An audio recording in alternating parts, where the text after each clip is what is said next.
digital literacy, population health, personalized medicine. These are all trends in which our trainees to be great doctors for the future need to understand.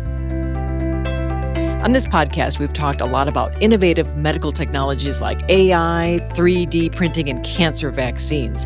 But how do you teach future doctors about advancements that are changing every single day? Training the next generation of medical professionals. That's ahead on this episode of Tomorrow's Cure, a podcast from Mayo Clinic that brings the future of medicine to the present.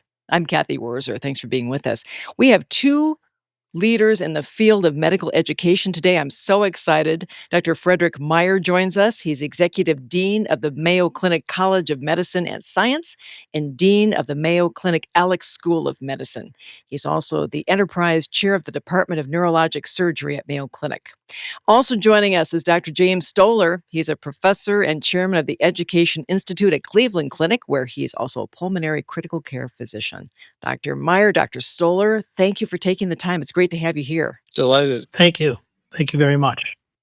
You know, here's an understatement. So much has changed since you two were in medical school, but I'm thinking that the core reasons for wanting to be a healthcare provider haven't. So I'm wondering what led you both into medicine. I'm going to start with Dr. Stoller. Well, medicine has always been a passion for me. I was sort of a science nerdy kid, and coupled with a sort of gregarious nature and the appetite to sort of give back.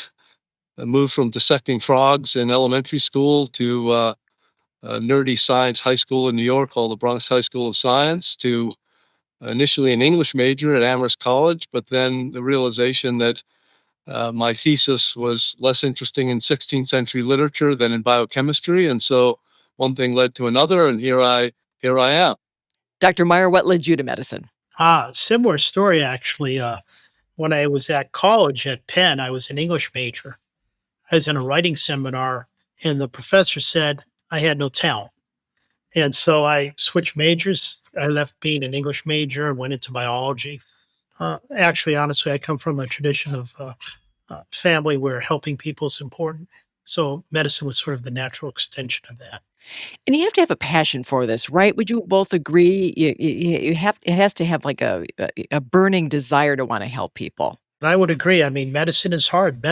Being pre-med is hard now. It's extremely demanding. There's so many applicants trying to get into medical school that you really have to work incredibly hard with basic sciences, courses that are oftentimes a culling tool to determine whether you have the cognitive abilities to get into medical school. Medical school itself is very demanding and hard. Residency is hard. Fellowships are hard. So you have to be really committed and passionate. Otherwise, you're going to fail along the way. I mean, you two both mentioned that you were English majors, and off air we were talking about how you're fly anglers. You have different interests and you have a wide range of knowledge. How important is it to be well-rounded with one's education as a physician, Dr. Meyer? I mean, ideally, you should be well-rounded if you're going to enjoy life. Right. If your life begins or ends in the clinic or in the hospital, then that's sort of a sad life, quite frankly. So I think it behooves you to develop other interests, other passions. It's the value and the quality of life that's important. I mentioned the fly fishing. Are there ties between fly fishing, which is a lovely art? In my world of neurosurgery, my clinic is a never-ending chain of very sad, difficult patients. Fly fishing, so I always catch and release. To me, fly fishing, walking a river, there's no death in dying. So for me in particular, fly fishing is an escape from the reality of my world of malignant brain tumors. So that's why I love, I always say the closest I get to God is walking a river. It's true. Well, I share Dr. Meyer's passion for fly fishing. In fact, we've been fortunate enough to fish together, which is always a special experience. I would say this about your question, Kathy. I think that being well-rounded and actually having attention to humanities as a physician is more than optional. I think it's critical. In fact, our curricula, I'm sure, like Dr. Meyer's curricula, are heavily embedded with medical humanities. It's not coincidental that there are a series of great physicians who were great authors, Chekhov, William Carlos Williams, there is a stream of great artists who have been physicians, and I'm sure their practice was enhanced by that. Say, I wanna ask a little bit about how things have changed because we were talking about, when you were coming up, but there's so as you both pointed out, so much happening. My goodness, the rise of digital learning platforms, simulations, virtual reality, the integration of telemedicine, so much happening. What's the most significant of the trends that you're seeing in medical education? Let's talk about maybe some of the top 3 trends that you're seeing. I'll start with Dr. Stoller. Well, I think there are many what I call megatrends. Number one is, of course, the whole artificial intelligence dimension, the need for new competencies for our trainees, not just being a superb clinician, understanding anatomy, physiology, pharmacology, et cetera, but also digital literacy and how to use these tools to advantage.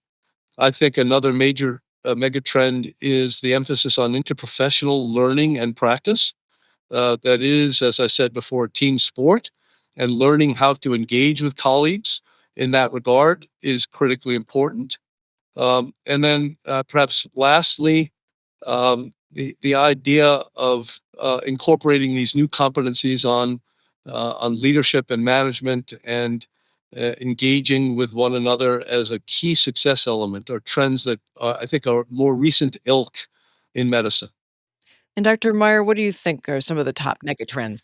Yeah, well, I agree with what Dr. Stoller said. I would add to that, to me, some of the top trends that we're really looking into are individualized medicine, genomics, regenerative sciences, AI, as Jamie said, but regenerative technologies, unbelievable the potential. Individualized genomics. For example, there's a blood test now that's screened for 90 plus cancers with a 97% sensitivity.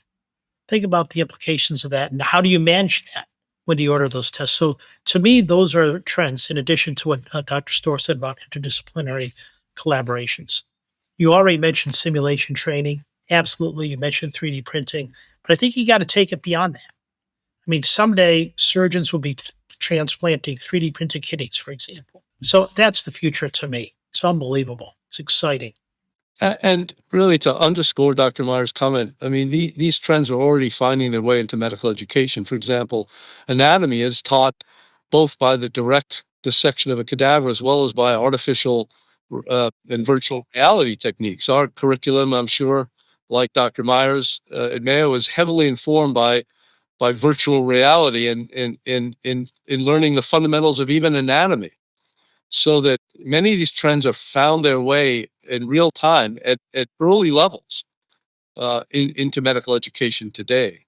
Does that mean that the cadaver labs of old will just go away, or do you need to actually lay your hands on a human body as part of training still? I'll jump in. I mean, the cadaver training is more one of professionalism and collaboration, team building skills as you start medical school. There's no doubt that cadaver is very helpful for understanding anatomy, but as Jamie said, you can do that with 3D imaging. But it's the collaboration, it's the professionalism that you're working as a team to carefully dissect and respect a human body. That's the value of cadaver dissection. I agree with Yeah. that completely, Fred. Yeah. The first experience of being a medical student and confronting one's cadaver is as fresh in my mind, is one of incredible reverence for the human body and for the generosity of individuals who have donated their bodies in service of an altruistic goal, to allow medical students to learn so that they can in turn serve others. We at our institution, I'm sure, like you, have a celebration of life for those Mhm. families whose relatives donated their bodies, and these activities are really around, and this is attended by our medical students as a reinforcement of that very significant event of engaging with a cadaver on the human dimensions, not the scientific dimensions, but the human dimensions of medicine. As you train using VR and all the technology, how, though, does one maintain the human connection needed? to be a really good healthcare professional? How do you train professionals to practice empathy and not just treat someone as a list of symptoms? Dr. Meyer? Well, it goes in medical school. You start off with managing a patient. You sit down in an office, you take a history. As a medical student, you learn how to take a history. You learn how to do a physical examination. And in the end, what is physical examination? Your hands are examining a patient, palpating organs, listening to the heart, listen to the lungs. That singular act of taking history and examining a patient builds human connections. It teaches medical students that in the end, you're taking care of people. That's fundamentally important. I wanna know, you touched on this a little bit early on about, how rapidly things are changing in the field of medicine. And I'm wondering here, how in the world do you and your instructors keep up with all that is happening so you can keep your students fresh? How does that work? The other way of assuring that we keep up is, and this is true of both of our institutions, is that the faculty are actively engaged in clinical practice. We are practicing medicine at the same time we're teaching medicine. We are not divorced from that. And so the commitment to be a doctor is one of a commitment to currency, and that keeps us current and models those behaviors for our students and trainees as well. That's certainly a signature feature of both our institutions and many others, of course. But that's critical.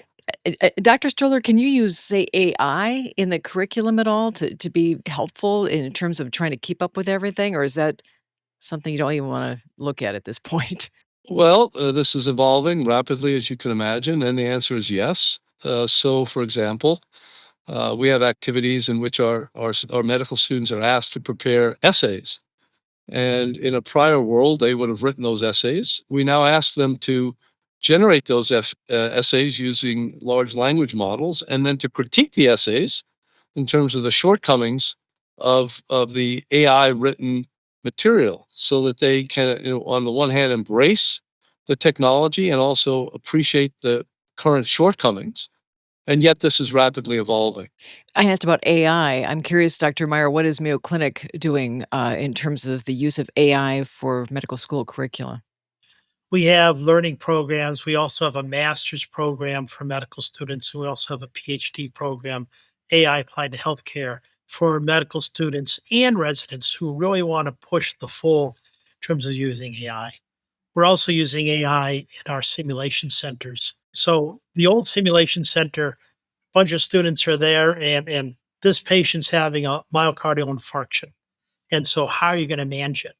But with AI technologies, it's very simple, right? You can change each paradigm. That IV's plugged. That medication doesn't work. The injection was wrong. You can keep it changing and make it real life. Very much like what the FAA does for commercial pilot training. Same concept. So our approach to AI is multidimensional. I asked a little bit about at the beginning, very beginning part of the conversation about training the next generation of innovators, which is maybe a little different perhaps than training the next generation of caregivers or not. What do you think about that, Dr. Meyer? Well, no, I think innovation is critical in advancing healthcare, right? I think both of our institutions have what we call, we have programs, educational programs, master's, doctorate degrees in what we call translational sciences. So taking basic sciences and some technology, some approach, and using that to advance healthcare, the direct connection between basic science, laboratory medicine, and healthcare. So that's innovation. Another bit of innovation that we're all doing is in robotics, right? Robotics are having a huge impact on certain types of surgery, only more to come. So I think innovation is critical. And I think we all teach it, we all push it, we all encourage it. Dr. Stoller? Well, I think as Dr. Meyer said, innovation is critical. So, the medical students, the residents, the faculty that we seek are people that see the current state and imagine a new future state that's different and better. And then empowered by investigative skills, whether it be translational science, basic science, epidemiology, uh, these are the tools by which one translates the identification of a future unmet need into a reality that makes future medicine different than current medicine. If it weren't for someone imagining an mRNA platform, we wouldn't have the COVID vaccinations that we have, as a very concrete example. And so that's an example of people imagining a future need, developing the skills and wherewithal to cultivate that, culminating in a Nobel Prize appropriately. That's the kind of individual we all seek in our medical schools and in our training programs. People that are curious and that are then through education empowered to develop the skills to follow that curiosity to a meaningful, better future state. That's what innovation is at its core, I think. So at our school, and I know Cleveland Clinic has a similar program, we offer coursework that is termed Science of Healthcare Delivery. It teaches rather healthcare economics, it teaches healthcare disparities, it teaches limitations in healthcare to various populations, especially, exactly what we'd expect students to know about how to improve healthcare to the United States population and to humanity. And I'm sure Cleveland Clinic has an identical program. Yes, this often falls under the other rubric of implementation science, which is how one takes technology and makes it applicable. And our students spend a fifth year. Actually, our curriculum is 5 years long, a year of committed research, and many of the students, some of course doing basic science, but many of the students will do their thesis on various implementation science strategies for which there is a curriculum and which they then employ in their capstone projects to demonstrate competence in. But yes, I think our two institutions are quite similar in that. As you both know, we are learning that medicine is not a one size fits all concept, right? That we talked about individualized medicine being a huge trend. And I'm wondering, are there difficulties at all in teaching individualized medicine as it is, A, rapidly changing, but B, as we start to know more and more about how each of us is different and how each individual person responds differently to different treatments. Well, I think there are two dimensions of personalized medicine. One is understanding the patient's preferences around choice, and that gets to the core values of being a doctor, being an active listener, uh, respecting the patient's autonomy and beneficence, all of that. The other dimension that is often in play when people talk about personalized medicine is having therapies that are specific to the nuances of the patient's condition. We see this, for example, perhaps no better than in lung cancer. The treatment of lung cancer today is entirely informed by the genetic profile of the patient's cancer. And the therapies are specifically targeted to the specific genetic finding. And so those are examples of personalized medicine, tailoring the specific therapy to be optimal for the specific nuances of the patient's condition. So it's not one size fits all, but it's one size fits one. And optimizing that comes out of scientific discovery. So personalized medicine is completely embedded within the appetite for innovation and advancement at a often very basic science level. And so it's the marriage between understanding the patient's condition and preferences and the opportunity to tailor therapy that meets those specific needs based on the patient's illness. That's what personalized medicine means. And I'll just add to that. That's exactly right. What we're emphasizing at Mayo is platform uh, data analytics. So we're collaborating with many institutions and in countries to collect patient records from birth to death, all the blood work, all the laboratory, all the imaging. Last time I checked, 40 million patient records. Of course, it's all confidential and de-identified. But within that huge data sets are going to be secrets to how do you take care of patients with certain disease elements based on genomics, as Dr. Stoller said. So I think that's going to revolutionize medicine. The other issue also is how far do you push it? So I had mentioned earlier blood tests that would screen for 94 cancers, I believe, at this time with a 97% sensitivity. But there's a false positive rate. So Do you want to have that blood test? Do you want to know that you might have a cancer? I would say, yeah, I do, because maybe it can be prophylactically treated. But how about the significant group of people who are going to have a false positive, and what that does to you psychologically, the emotional burden of having to undergo testing and testing and testing again, because that one test over there said there might be a cancer that's growing in you. So there's a lot of ethical issues that come into play with individualized medicine too. Indeed. This whole conversation's about medical education, and I'm curious, what does the future of medical education look like to each of you? Now, I'm going to quote something, and I love this, that Dr. Stoller, you've quoted the great Wayne Gretzky, who I adore, hockey legend. Gretzky used to say, I skate where the puck is going.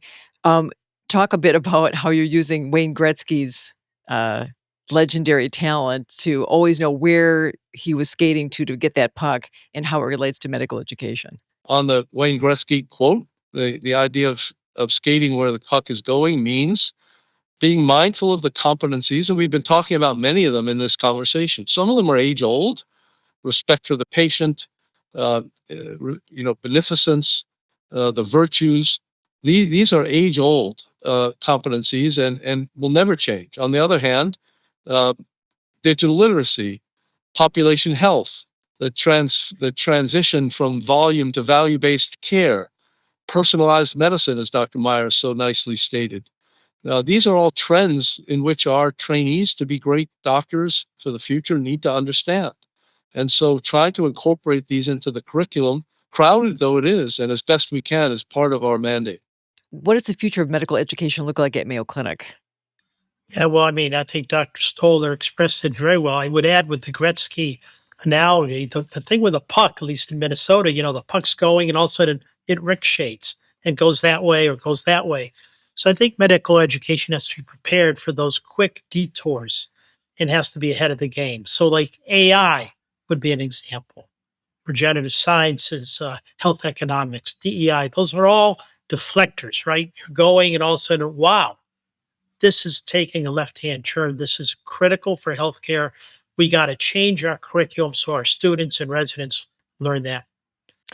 I'm wondering, because this podcast is called Tomorrow's Cure, do you have any ideas, gentlemen, as to how we can make tomorrow's cure more accessible? So embedded in our diversity, equity, and inclusion imperatives are to recruit people that when they learn medicine will have a commitment to serve the communities from which they come in a way that will, over time, this is a tough nut to crack in the immediate timeline. We need to train people. We need bold leadership nationally.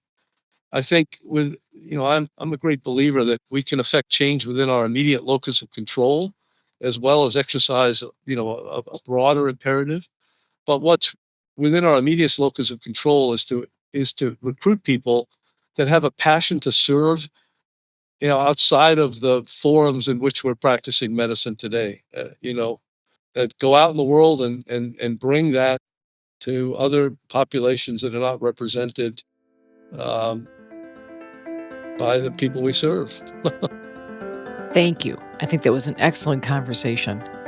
Well, thanks for doing a great job leading this show. Appreciate it. Absolutely. Yeah. Well done. Tomorrow's Cure is a co-production of Mayo Clinic and PRX. Our senior producer is Nancy Rosenbaum. Our theme was composed and produced by Terrence Bernardo, and the show is mixed by Tommy Bazarian. We had research and production support from David Newtown, Deborah Balthazar, and Genevieve Sponsler.